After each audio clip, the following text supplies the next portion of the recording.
Alas 5 na, 1 Western Visayas na. Alas 5 na, 1 Western Visayas na.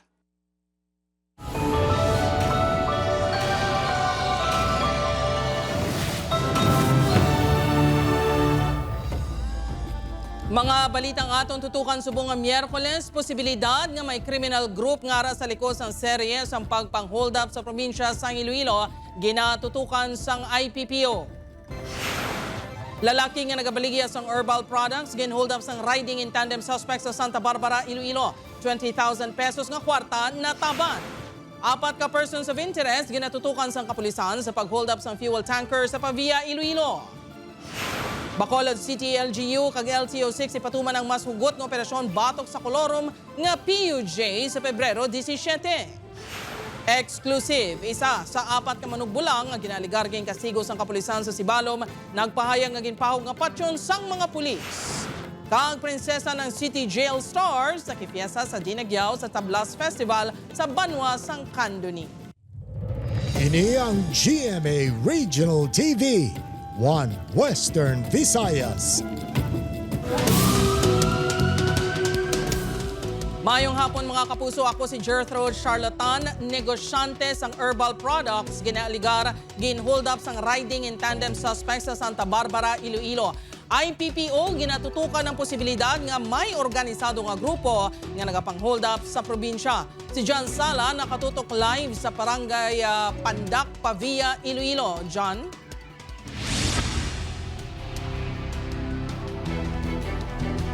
Jert, bangod sa sunod-sunod nga mga kaso sang pagpang-hold up. Una diri sa Banwa sang Pavia kag sa Banwa sang Santa Barbara, pamangkot sang Kadaman. May ara pala isa lang ka grupo nga sa likod sang sini nga mga insidente. Nataban sa kinaligar nga riding in tandem suspect sa masobra pa 20,000 pesos nga kwarta sa negosyante sang herbal products kasi Jimmy Arisgado.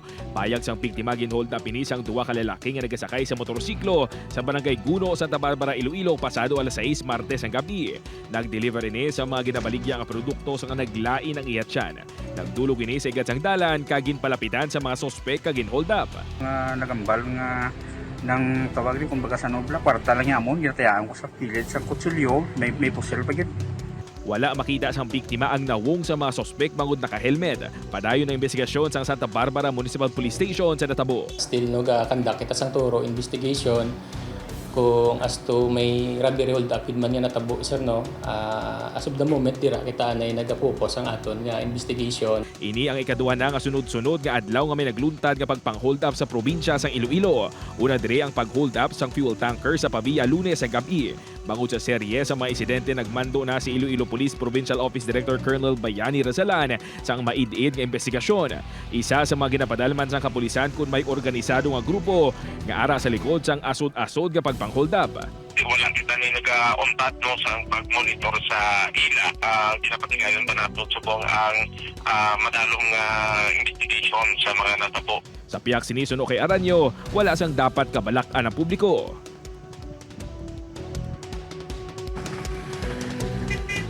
Jert, tubtob subong wala pa natumod sa Santa Barbara Municipal Police Station kung nasino ang mga sospek nga ginatudlo nga nag-hold up sa tagreklamo sa Banwa sang Santa Barbara apang padayon subong ang ila nga hot pursuit operation. Jert? Madamong gate nga salamat kapuso John Sala. Sa iban pang nga balita, 4 ka persons of interest ginatutukan sang kapulisan sa pag-hold up sang fuel tanker sa Pavia, Iloilo. Driver sang fuel tanker lakip sang ginaimbestigaran sang kapulisan. Si Zen Kilantang Sasa nakatuto. Natumod na sang Pavia Police ang isa sa mga persons of interest sa robbery hold-up sa fuel tanker sang isa ka transport cooperative sa barangay Pandak, Pavia, Iloilo, sang Lunas sang gabi. Ini ang isa ka empleyado sang kooperatiba nga positibo nga gin-identify sa mga personnel sang kumpanya. Ini ang nakilalaan bawod wala nakasuksok sang helmet samtang nagasunod sa fuel tanker. Yung isa pong nakita natin na na-identify natin yung itsura is kilala po nila na nakasakay po sa motor.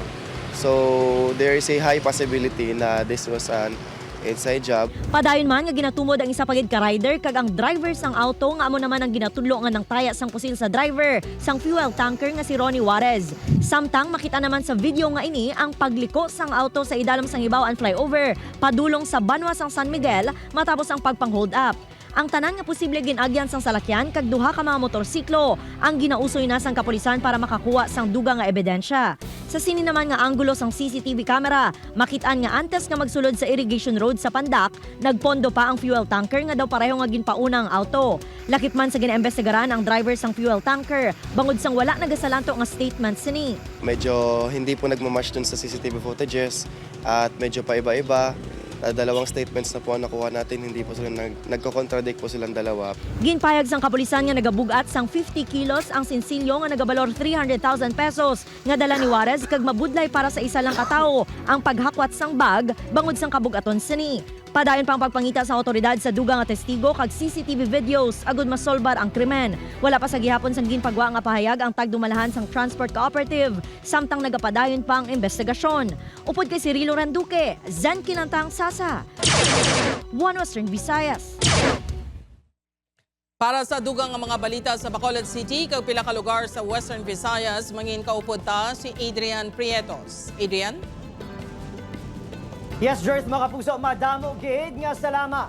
Masugot ng operasyon kontra mga kolorom nga PUJ sa Bacolod City patuman sa LGU sa masunod nga semana. Kapili 1,000 nga traditional PUJs mag-untat biyahe. Yaring balita nga itong gintutok ka. Sugod sa masunod nga semana, ipatuman na sa Bacolod City LGU kag Land Transportation Office 6 ang hugot kapag pangdakop sa mga consolidated nga public utility jeepneys sa Bacolod City. Kami naman sa natay kami sila. Hindi pa mag-tolerar. Mag-utang sa delikado ng atong mga pasahero sa PUVs. Bod sini, una na nagpahayag ang transport group nga Bakod Manibela kag Undok Piston nga magalunsar sa malawig nga untad biyahe bilang pagprotesta sa plano nga intensibo nga pagpanakop sa mga unconsolidated PUJs. In the first place, kami sa transport sector mag-suffer gid ang pamilya sang driver kag operators, and the same time ang mga labor sectors naton, ang business sector sa apektado sa sining pag-giyon sa aton nga syudad sa Bacolod nga may dinakpanay. Tanan ang amon nga permit. Preparado naman ang kung inusogid Manila nga dinakpanay na, siyempre ang mga membro namon makasaman. Ang Metro Bacolod Chamber of Commerce and Industry nagakabalaka sa mga epekto sa untat biyahe sa ekonomiya sang syudad.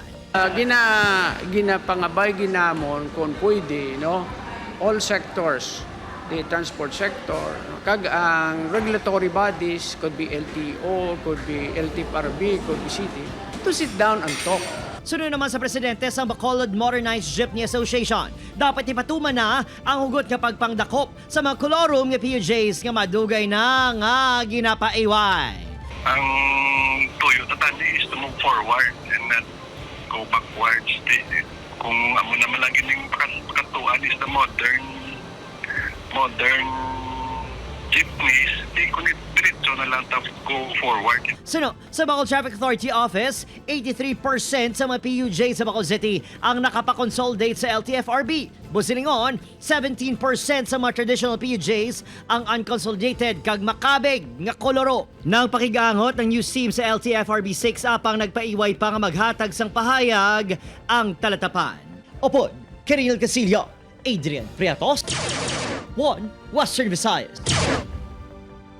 Mga kapuso, isa ka residente nga nagapuyo malapit sa suba sa Banwa sang Kabatuan, ginareklamo ang alkalde kag vice alkalde sang Banwa bangod sa ginaligar illegal nga pagkwari. LGU ginpanginwala ang mga akusasyon. Si John Sala nakatuto.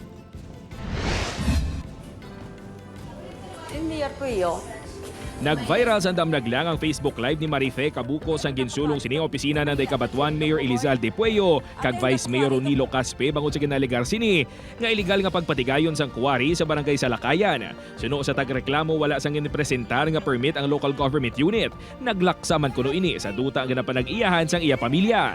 Nga taton ang pagpanakaw ka baras kag bato sa amon lupa kay nakahalit. Ginakabalakan man ni Cabuco sang paglala sang pag-abab sang duta sa palibot bangod sa epekto sang kuwariyeng sa suba. Ginpanginwala naman na day Mayor Pueyo kag Vice Mayor Caspe ang mga aligasyon ni Cabucos. Dala panindugan niya kumpleto sa papeles kag dokumento ang quarrying operation sang local government unit. Sa layin naton, ang riverbed is a public domain. No? Kag wala ikita nag-quarry, no? Sang private area. Aplikant ang Banwa sang Kabatuan. ginsunod nato, ginhatag nato ang tanan nga requirements. Ginsubmit nato sa Penro. Nag-apply kita ICC. Gin-recommend sang Penro, gin-investigate, gin-validate, kag qualified ang kabatuan. Suno sa Municipal Environment and Natural Resources Office, sa Agosto subong tuig pa mag-expire ang permit sang banwa. May permit kami, ginamonitor man kami kang atin nga atin government, atin nga province, PGNRO, ginamonitor man kami. So kung may sala kami karan, ginatawan nanda kami kang reprimand. Gintudlo Manny Kabuko sa ginatulirar sang provincial government ang quarrying activity. Gintingon sa news team malabot si Iloilo Governor Arthur Defensor Jr. apang wala pa ini makahatag sang pahayag. Ginapadalman naman sa karon sa mga kampo ng Mayor Pueyo kag Vice Mayor Caspe ang pagpasaka man sang kaso bato kay Kabukos. Upod kay Hans Tisierto, John Sala. 1 Western Visayas. Kapuso Stars nag-enjoy bonding. Kaupod ang mga taga-Kanduni Negros Occidental Kadungan sang ila dinagyaw sa Tablas Festival. Nakatutok Aileen Pedreso. Simple, malinong, kag may upod nga espiritu sang bayanihan. Ini na ang naandan nga pagpangabuhi sa mga taga-Kanduni. Kada tuig, isa sa mga pamaagi agut ipakita ang manggaran nga kultura sang banwa nga bunga sang pagbuligay sang komunidad. Ginaselebrar ang dinagyaw sa Tablas. Sa ika-12 nga anibersaryo sang kapistahan, nagdugang hatag sa duag ang cast ng Kapuso Afternoon Crime Series nga prinsesa ng CTJ na sila'y Sofia Pablo, Allen Ansay, Radson Flores, kaupod si Pepita Curtis. Non-stop ang bitbit nga kasadya ni Pepita sang nag-perform na. Kilig naman ang dala ni Kapuso actor Radson Flores sa iya nga song number. Ginsundan ini ni Allen na nagpalapit pa sa Kapuso fans. Siyempre, kumpleto na ang gabi ni Allen sang nagwa na si Sofia. #Team Jolly is in.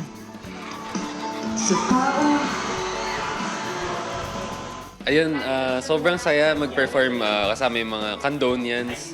And nakakataba talaga ng puso kasi nga grabe din yung support nila sa Prinsesa ng City Jail. Grabe talaga na cover Rob kasi yung pagtanggap nila sa amin talagang sobrang sarap sa puso. Sobrang saya kasi ang taas ng energy and iba kasi mag-perform kapag nakikita mo na nagiging masaya yung mga tao. Grabe naman talaga yung mga kapuso natin doon sa Candoni. Talaga namang ang init ang pagtanggap nila sa amin. Kaya maraming salamat po sa mga kapuso natin dito sa Candoni. Nalipay naman ang alkalde ng banwa nga nangin mas espesyal ang kahiwatan sa presensya sa Kapuso Stars. Nanging successful man to ang last year, but for me, subong mas nagnami naging subong damo gyapon taho. Lamian naging di maglagaw ang mga iban mga karatig barang banwa namon.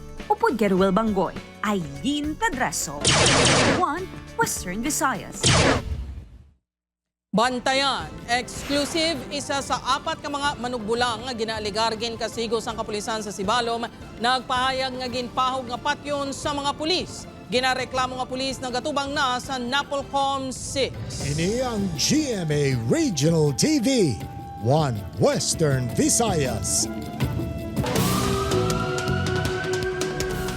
Mga manugbulang kag mga pulis ng Sibalom MPS nga ginaligar nagpangkastigo sa ila nagatubangay sa opisina sang Napolcom 6. Isa sa mga tagreklamo ginpahog pa kuno nga patyon. Si Zen Kilantang Sasa nakatutok, exclusive.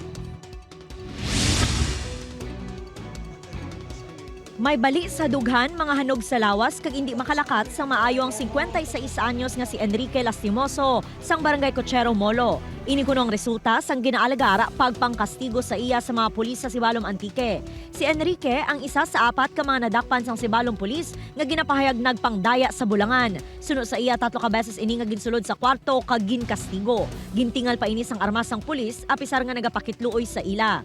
Siling ko sir, nang tigulang na ko sir, hindi ko pagpatami ka bakal kay mapatay ko karon. Ambal ka mga nagbakol sa akong silinya. Patyon ka ginman namon karon. Ginakabalakan sinisubong ang seguridad nila sang iya pamilya. Wala kuno sang kamatuoran nga nagpangtunto sila sa Bulangan.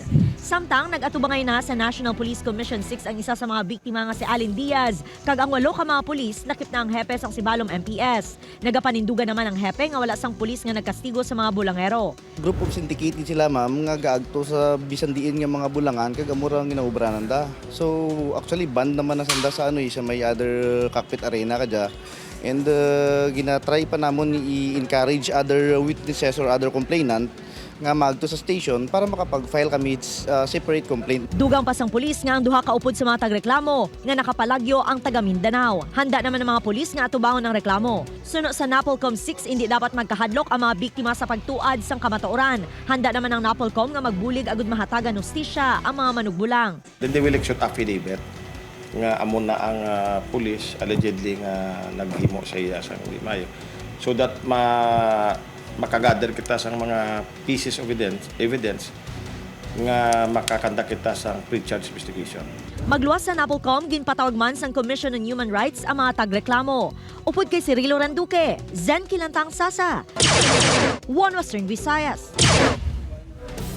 Aspirant sa pagka-gobernador sa Guimaras, Sekretarya Sini kagduwa pa ka PCG personnel dakop sa entrapment operation sa kaso nga estafa. Ini ang gintutukan ni Kim Salinas. Arestado ang isa ka aspirant sa pagka-gobernador sa probinsya sang Guimaras sa entrapment operation sa Barangay Sabang, Sibuna, Guimaras, las 4 kahapon sa hapon. Ginkilala ini kay Margarita Cacho, 65 anyos, residente sa among barangay nga magapangatubang sang kaso nga swindling o konestafa. Upod sini nga nadakpan ang iya sekretaryo nga si Cayetano Leal, 48 anyos, kag residente sang barangay Misi, Lambunaw, Iloilo. Nag-ugat ang kaso sa reklamo nga nabaton sang kapulisan kung sarin ginpromisahan ni Cacho ang tagreklamo nga makuha sini ang proyekto para sa Private Motor Vehicle Inspection Center kag Emission Testing Center sa Department of Transportation. Kabaylo sini nga pabor ang 1 million pesos. Suno sa kapulisan, nakapadala sang inisyal nga 400,000 pesos ang tagreklamo sang Setyembre 2024. Promising yung would-be contractors o kaya yung mga tao na naging pag-deal sa gobyerno at she's promising na kaya niyang pampaproban yung mga kontrata. Kasunod sang entrapment operation, may nabaton na ang kapulisan nga mareklamo nga may iban pa nga na biktima si Cacho nga nagapakilala nga may koneksyon sa gobyerno. Baka mayroon pa siyang ibang mga na biktima. We're encouraging them to come out to file complaint. Lumalabas nga na relative siya ng first family. So siguro yun yung kanyang yun yung kanyang panglaban. Kaya maraming naniniwala sa kanya. Ang operasyon ginpangunahan sang Office of the President suno sa PRO 6. Dakop man sa operasyon ang duwa ka personnel sang Philippine Coast Guard nga nagaserbe nga bodyguards ni Cacho nga Sanday Apprentice Seaman Marwin Parpan, 31 anyos, kag Rico Mailan, 27 anyos, nga na-assign sa Masbate. Nakuha sa mga ini ang duwa ka mga pusil kag magapangatubang sang kaso nga pagrapas sa Comelec Gunban. Na-recover sa mga arestado ang 400,000 pesos nga budol money. Sunod sa CIDG 6, may na-monitor man sila nga iban nga PCG personnel nga nagaserbe bodyguard ni Cacho. Sa mga security po niya, mayroon pa po. Mayroon, pero hindi na namin. Yung actual lang po ang nauli namin. Wala na makuhaan sang pahayag ang mga arestado tungod preso ang mga ini sa Sibunag Municipal Police Station. Mag-iimbestigar man ang PRO 6 sa posibilidad nga may kaupdanan si Cacho nga nagapatigayon sang kasubong nga modus. Upod kay Romel Porquia, Kim Salinas, One Western Visayas. O ari na, Bacolod City LGU, may mga witness na sa ginaligar pagpalasik sa supply sang gatong sang empleyado sang Bacolod City RMO. Yan, balita nga itong gintutukan. May nakuha na nga mga testigo ang Bacolod City LGU angod sa ginaligar modus sa isa ka empleyado sa CDRMO sa pagpalasik sang gatong sa mga salakyan sa opisina.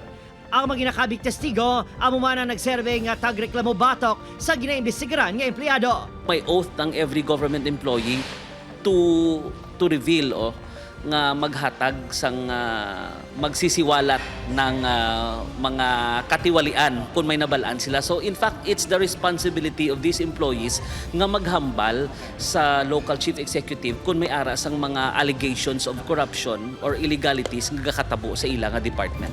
Nagsugod investigasyon sa Bacolod City Legal Office Bangod sa post sa social media sang isa sa mga heads ng CDRMO ang Jose Show. Ginapahayag nga natukiban nga ang 20 tubtob 40 litros nga gatong ang gina-deliver sa balay sa babae nga regular employees ng CDRMO. Ginaligar personal nga ginagamit sa empleyada ang ginpalasik nga gatong. Ginahulat pa nga makasabat sa show cost ang ginibisigaran ng empleyada nga malawig naman kuno sa serbisyo. Kung mapaslawan nga makapathag kag mapamatudan nga may kapaltahan, posible ini ang magapakatubang sang kaso administratibo suno kay Atty. Go. And it's another opportunity for that employee to submit her defense. Ang basis ng City Legal Office naton has interviewed several employees nga upod man dira sa DRMO, naghatag sang ilang testimony about sa sining facts, no, sang sining allegation nga nagkakatabo dira. Nagpaiway na nga magpa-interview ginakabi nga tagreklamo sa isyu. Ang ginibisigaran ng empleyada ang wala pag hiningadlan sang CLO samtang nagapadayon ang investigasyon. Opo, Carinal Casillo, Adrian Prietos, on Western Visayas.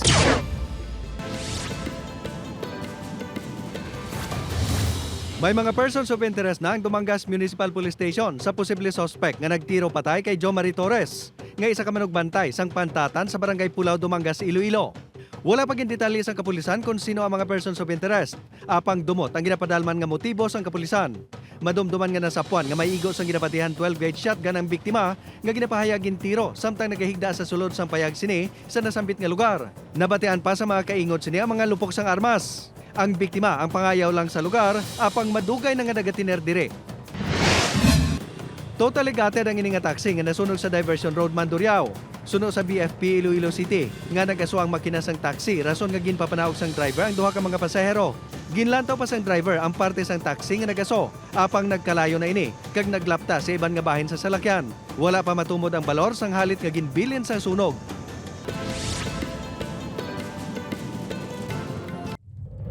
Ini ang GMA Regional TV, One Western Visayas. Papuso nagapadayon naman ang preparasyon sa Negros Occidental Police Provincial Office sa pag-establisar sa Police Regional Office Negros Island Region o kun NIR. Suno pa sa NOCPO, ang PRO-NIR ang magadumala sa Provincial Police Offices sa Negros Oriental, Siquijor kag Negros Occidental sa temporaryong headquarters sa Barangay Sefania sa Bacolod City. Samtang nagahulat asang pinang-update halin sa Campo Crame, kundiin nga parte sa Negros Occidental igatukod ang talatapan sang PRO-NIR. Padayon ang ginahiwat nga meetings sa mga opisyales halin sa tatlo ka police provincial offices. Subuman ang inventory angon sa manpower nga kinahanglan. Wala pa sang datos kaya ginhatag ang Pro 6 sa numero sa mga personnel nga igadestino sa PRO-NIR. May ara kita nga inventory nga ginahimo. We are preparing the inventory to those or personnel or ang mga transfer o nag-signify sila. They will be transferring for the Banyo region. It is same to with happening sa ibang region. May mga personnel man sila nga they wanted or opted to be assigned. Maswerte nga wala nakaangkon sang seryoso nga kasamaran ang tatlo kasakay sang isa kasalakyan nga nakabunggo sa poste sa Barangay Padios, Sara, Iloilo, Martes sang hapon. Sa CCTV video nga kuha sa lugar, makita ng pulang nga salakyan sa outer lane sa dalan nga nagtuyo mag-overtake sa isa ka dump truck. Apang tigaylo nga makalusot, ini ang nagdiretso kag nagbunggo sa poste sang kuryente. Sa natumba ang salakyan, makitaan man ang mga sakay sini nga madasig nga nagguluwa. Base sa investigasyon sa Sara MPS, wala man nakasagay ang salakyan sa truck. Apang wala makontrol sang driver nga si alias Jean sang panitan copies ang manibela rason nga na-aksidente. Ang salakyan ang may karga nga mga itlog nga nagkalabuka kag naglinapta sa dalan. Mapuso ari balantayan padayon nga ginatutukan o kon monitor sang FIVOX ang pagsaka sang magma halin sa idalom sang Bulkan Canlaon. Sa ulihing monitoring, yara sa 5 kilometro ang kadalumon sang magmahalin sa crater sang bulkan. Nagapabilin ni aktibo ang ground deformation apang mas mahinay inikon ipaanggid sang tinalikdan nga mga sinimana. Sa pihak sang pagkalma sa bulkan, padayon niya ginapahanumdom sang FIVO sa mga residente. Sa gawa sang 6-kilometer permanent danger zone o kung PDZ nga mag-arigmat, pagod wala gihapon ginadulang posibilidad nga liwat maglupok ang kanlaon. Man sang abrupt ang pagsaka nga nakita sa trend sang aton nga ground deformation. Tungod sang possible hazard sang explosive eruptions, pwede man magtuga ini sang lava flows, pyrex ash falls. Mga bulak nga swak pang regalo sa Valentine's Day madahog na. Samtang 3 kadlaw nga Calle Real Valentine Street Night Market magasugod na sa February 14. Ini ang gintutukan ni Kim Salinas. Tagsa ka Pebrero 14 o kung ano man yung okasyon, ang bulak nga pangregalo never gets old. Ang mga bulak o kung bouquet of flowers ang madahog na sa Iloilo City 2 kaadlaw antes ang Valentine's Day. Sa atubang sang Iloilo Central Market, nagkalain-lain nga klase sang bulak ang mahimo mapilian. May fresh kag dried flowers, crochet kag fuzzy nga bulak. Bag-o nga saay suno sa pila ka vendor, amo ang wood flowers. Subong wood flower naman kami. Aesthetic vibe. Boom gid siya subong, maski mabasa sa okay lang siya. Hindi sa ma-damage gid. Nagabalor ang mga bulak halin 150 pesos tubtub 5,000 pesos. Depende sa klase. Kada kuon, kag kung may dugang kaangay sang chocolates, teddy bears o kun balloons. Suno sa pila ka mga vendor, masako na sila sa pag-obra sa nagkalain-lain nga arrangements ang bulak base sa luyag sa mga naga-order. May mga order na kami ka nag-deliveries, naka-schedule. Labanan na ng bouquet of roses and may mga chocolates. Isa sa mga nagpa-reserve sang bouquet of flowers sa Leonard. Duwa na kuno katuig nga wala sila nahatagan sang bulak ang iya kahagugma. Gasunggod, gabati-batian ako sa social media, nag-effort gid ako bisan sa bisan gamay lang. Wala naman sa katumbas nga presyo sang bulak ang balor sang paghigugma ni Sherwin sa isa katuig sining nga nobya. Siyempre pa hindi man base sa price, makita mo man malipay man imo miga sa small efforts. Sa mga nagapangita kung diin ma-date, hindi na magpalibog bangod magapatigayo naman ang Iloilo City LGU sang Calle Real Valentine Street Night Market sa Pebrero 14 tubtub 16. Magluwas nga mabusog ang tiyan, mabusog man diri ang mga Ilonggo kag bisita sa kilig vibes sa harana sa mga local artists. Upod kay Romel Porquia, Kim Salinas, 1 Western Visayas.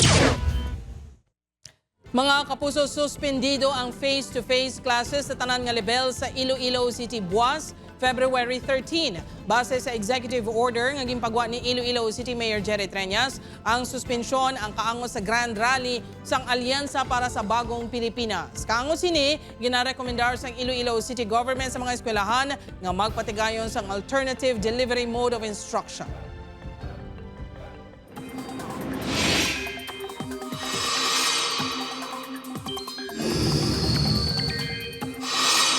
Hari Balantayan mga puso, isa ka low pressure area ang nasiplatan sa gwa sang PAR o kung Philippine Area of Responsibility. Sa pinakauli nga datos ikan sa Pag-asa, ulihi ini nga nasiplatan sa kalayuon niya 260 kilometers sa northwest sa Pag-asa Island. Sunod pa sa Pag-asa, marubong siya sa sininga mangin bagyo o kung magsulod sa PAR.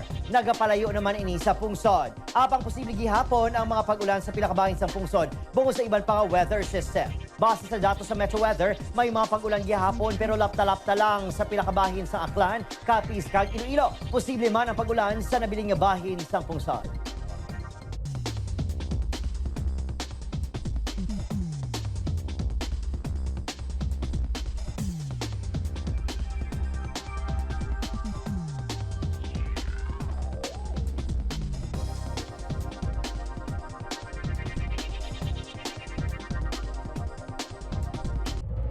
Sa aton mga kapuso diri sa Western Visayas kag subong man sa aton mga kapuso abroad, madamo gid nga salamat sa pagtutok. Mag-isa kita kag hibalo ng mga balita tungod local news matters. Ako si Jethro Charlatan, ini ang 1 Western Visayas, bugos nga puwersa para sa mas dako nga misyon kag mas masangkad nga pagserbisyo sa pungsod.